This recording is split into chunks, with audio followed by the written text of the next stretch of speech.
अगर मैं तुम्हें बोलूं कि सिर्फ 2 मिनट में तुम ऐसी मिनिएचर कार अनबॉक्सिंग वीडियोस बना सकते हो जो लाखों और मिलियन व्यूज ला सकती हैं, तो शायद तुम बिलीव नहीं करोगे, लेकिन ये बिल्कुल पॉसिबल है। सबसे पहले चैट जीपीटी ओपन करो, give me a list of famous luxury and sports cars. कुछ ही सेकंड्स में चैट जीपीटी तुम्हें फरारी, लैम्बोर्गिनी, बुगाटी, मैक्लारेन और बहुत सारी फेमस कार्स की लिस्ट दे देगा। अब उस लिस्ट से अपनी फेवरेट कार चूज कर लो, उसके बाद डिस्क्रिप्शन में दिया हुआ मास्टर प्रॉम्प्ट कॉपी करो। अब गूगल फ्लो ओपन करो, ऊपर से वीडियो ऑप्शन सिलेक्ट करो, वीडियो मॉडल में ओमनी फ्लैश चूज करो और ड्यूरेशन 10 सेकेंड सेट कर दो। अब पूरा मास्टर प्रॉम्प्ट पेस्ट कर दो।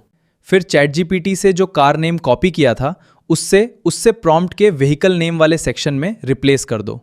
बस इतना करते ही जनरेट बटन दबाओ। सिर्फ कुछ ही सेकंड्स में तुम्हारे सामने एक realistic miniature car unboxing video ready होगी, बिल्कुल वैसे ही जैसे वायरल पेजेस आप अपलोड कर रहे हैं।